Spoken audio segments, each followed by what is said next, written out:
Bom dia, meu nome é Lorena e hoje eu vou falar sobre o sistema linfático e o transporte tubular de soludos e de água.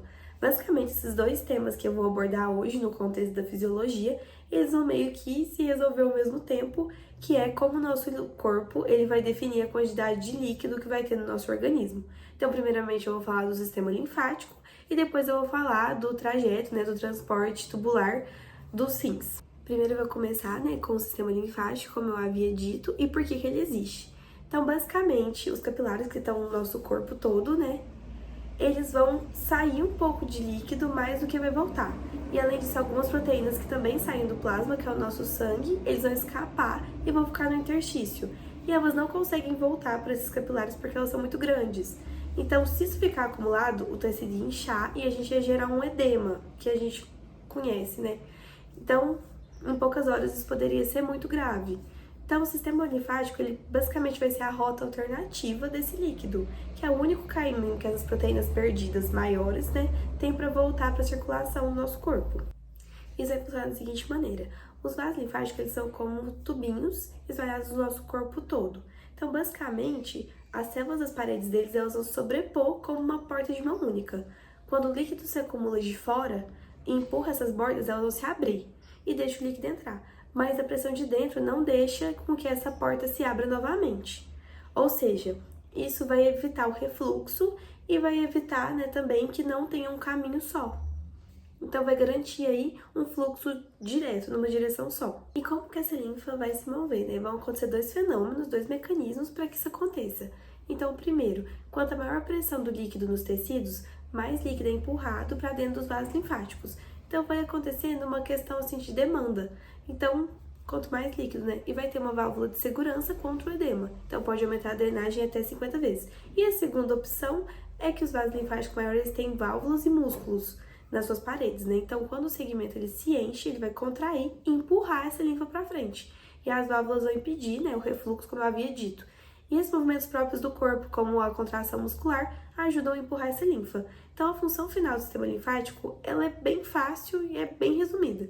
Basicamente, o sistema linfático ele vai remover o excesso de líquido, principalmente as proteínas que escapam do plasma, dos capilares, porque sem essa remoção de proteína, o interstício ficaria mais atrativo osmoticamente e poderia piorar o inchaço. Então, por isso que quando o sistema linfático da pessoa é bloqueado, costuma acontecer um grande risco de edemas que podem se tornar até permanentes. E agora a gente vai falar um pouco sobre o transporte tubular ali dentro dos rins, e a gente vai entender como o néfron, que é a parte funcionante do nosso rim, ele vai definir o que ele vai guardar e o que ele vai eliminar. Então, nesse contexto, a gente vai abordar a reabsorção e a secreção desses líquidos, Então, basicamente, o líquido que é filtrado no glomérulo, que também está ali no rim, ele entra e percorre até o final do néfron. Ao longo do caminho, essas substâncias elas podem ser reabsorvidas ou secretadas, ou seja, elas podem voltar do túbulo para o sangue, ou secretadas, que é sair do sangue para dentro do túbulo. Então, podem ter esses dois caminhos. No fim, o que vai para a urina é o que foi filtrado, menos o que foi reabsorvido, mais o que foi secretado.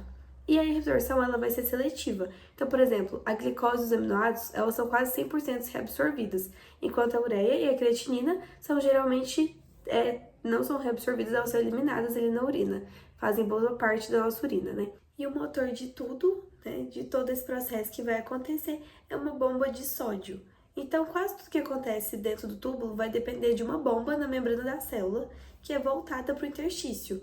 Ela vai usar ATP como fonte de energia para jogar fora o sódio e potássio para dentro. Então, você vai manter o sódio sempre baixo dentro da célula.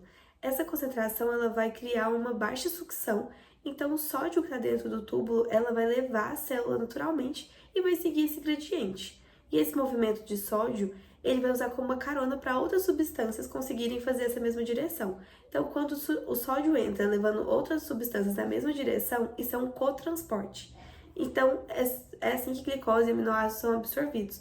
Agora, quando o sódio entra em contato, enquanto outras substâncias estão saindo, na direção contrária, é um contratransporte. Então, é assim que o hidrogênio é jogado para dentro do túbulo, enquanto o sódio entra na célula. Então, agora, eu vou falar sobre o transporte máximo e a glicosúria. Toda substância que ela depende de um transportador específico, ela vai ter um limite de quando ela pode ser movida por minuto, que é o transporte máximo. Então, normalmente, toda glicose filtrada, ela é reabsorvida, porque ela está dentro da capacidade, né, de transportador. Mas uma pessoa com diabetes compensada, uma glicemia muito alta, ela pode ter essa quantidade de glicose filtrada superada, né, nessa capacidade.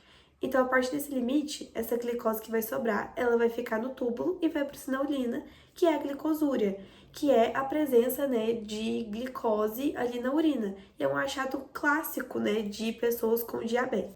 E esse teto, né, esse limite, ele só vai existir para quem depende de transportadores. Então, para algo que vai se mover passivamente, como a água, não tem que ter esse limite. O que importa é o gradiente e a permeabilidade da membrana com a recepção desse nutriente que vai estar passando aí. Pegando esse gancho, né, sobre a água, eu vou falar sobre a reabsorção de água. A água, ela não tem transporte ativo. Ela vai se mover por osmose e ela vai seguir o sódio. Então, quando o sódio é reabsorvido, a água é atraída para acompanhar ele. Mas isso só vai funcionar se a parede daquele trecho do túbulo for permeável à água. E essa permeabilidade ela pode mudar ao longo do néfron. Então, no início, ela pode ter, né, uma alta permeabilidade e uma parte da extensão da alça pode estar nula. Mesmo tendo bastante reabsorção de sódio, é isso que vai permitir diluir a urina no final. Então, nos segmentos finais, a permeabilidade ela pode variar. Pode depender de um hormônio que vai, né, controlar essa permeabilidade e como isso vai ser retido. Então, agora, só para fazer um apanhado, né, resumindo tudo, para a gente encerrar tanto o sistema linfático quanto o transporte dos túbulos, a gente vai ter que o sistema linfático, ele vai devolver a circulação e o excesso de líquido para a circulação do nosso corpo, principalmente as proteínas que escapam dos capilares. Porque sem ele, né, o corpo desenvolveria um edema rápido, que eu disse que pode ser permanente, muito perigoso. Então, é essa função do sistema linfático. Lá nos túbulos renais, o gradiente de sódio criado pela bomba de sódio e potássio, que é o motor que vai sustentar a reabsorção de glicose, de aminoácidos e a absorção de hidrogênio. E a água simplesmente vai seguir, né, esse movimento por osmose. Então, dependendo de cada permeabilidade, né, de cada trecho do néfron. Então, é basicamente isso, elas vão se complementar entre si. Então, o sistema linfático, ela vai buscar sempre manter esse líquido circulante no corpo e o sistema, né, de transporte tubulares vai fazer com que essa circulação adequada aconteça. É isso, eu espero que a minha explicação tenha ficado clara e que vocês tenham gostado do vídeo. Muito obrigada!